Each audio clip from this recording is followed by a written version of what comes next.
The odd man, Audie Stevenson here for NBL Canada Live. And I'm sitting here with the brand new head coach of the Oshawa Power, Larry Blunt. How you doing, man? All is exciting. I'm excited. It's surreal. Still hard to believe I'm in Canada. But it's been an exciting transition, and I'm really excited about where things are heading. So. Well, I tell you, you know, watching in the sidelines and watching your approach, you bring a lot of energy, animation. Talk about your philosophy and style as a coach. Well, I just love basketball. I'm going to be honest with you. I mean, if I think it's the greatest thing in the world that you get to play a game that still brings you the same joy that you had as a little kid. You know, these guys on our team, they're blessed with an unbelievable opportunity to play a game. You know, and I don't take it for granted. I think every possession, every day, I want to bring as much energy as I can bring. And, you know, I hope that it's contagious with not only our team, but also with the fans and with, you know, the community. So.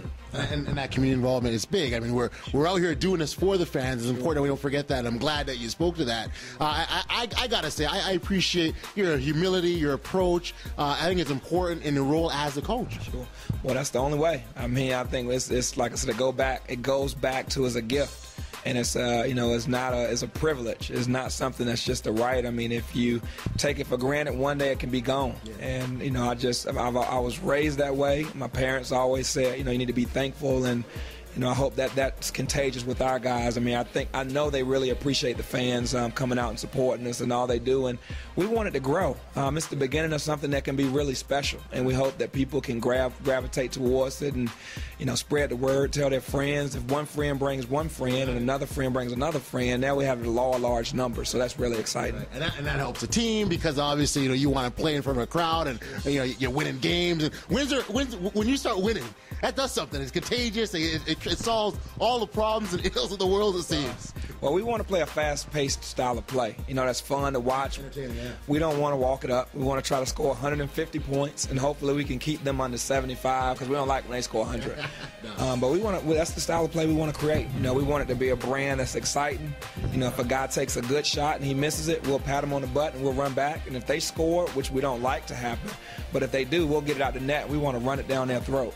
So, you know, that's going to be our identity, and we hope the fans can buy in and enjoy that brand of basketball. Fans like points. Fans like seeing score points, and that's exciting, as you said. I wonder if you could talk a bit about your journey up until this point, a little bit about your coaching background, and maybe sort of who's been important in your role and your own growth personally as a coach.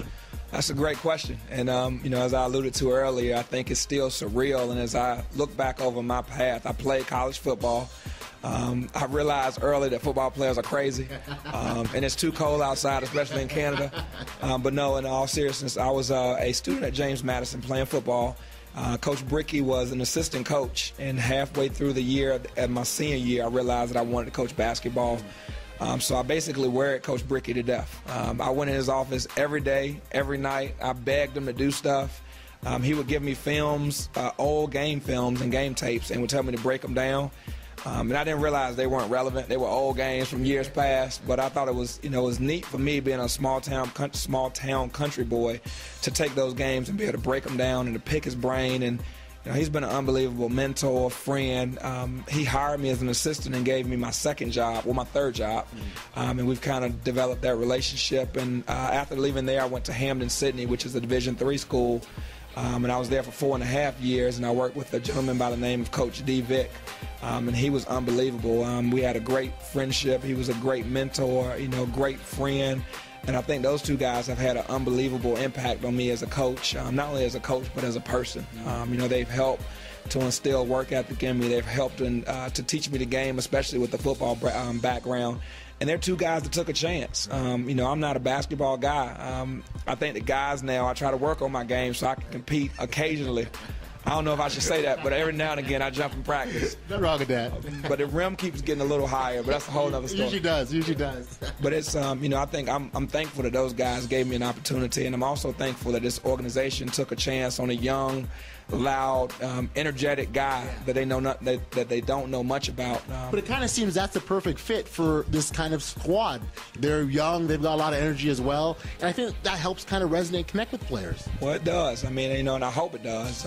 You know, I think it's a fine line. You know, I think I'm you know, close to their age, but I think at sometimes we have to draw the line, and I think they respect me. You know, and I want the game to be fun for them. You know, I think we have great guys. we don't have I don't think we have a star. I don't think we have a guy that's going to score 40 every night. But I think that makes us challenging to prepare for, because we have a group of guys that strengthen the team. And, I think with us, we want to have fun. We're starting to realize if you give up a good shot to get a great shot, and you pitch it ahead, and you may not get a shot this time, but if you give it up, then they'll get it back to you the next time.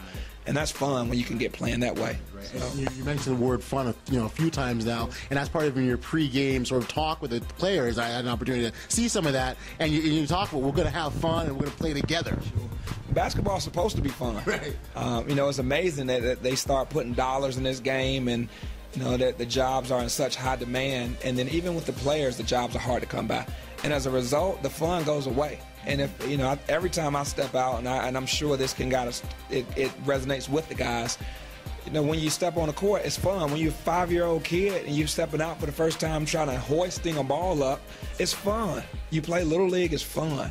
And somewhere along those lines or along the way, people lose sight of it's supposed to be fun. So, we want to remind our guys every day when you come to the gym, like I said, it's a privilege, it's not a right. And we want them to have fun. We want them to enjoy the game. If you enjoy what you do, you're going to be better at it.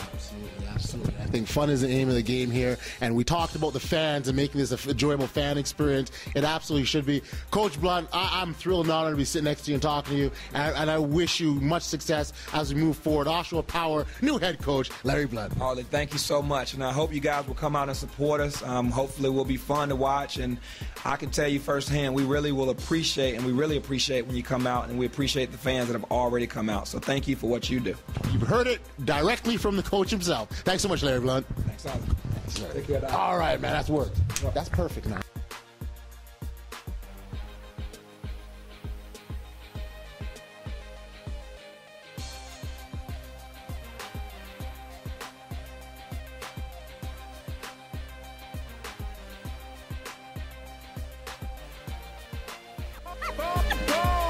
NBL Canada, get live.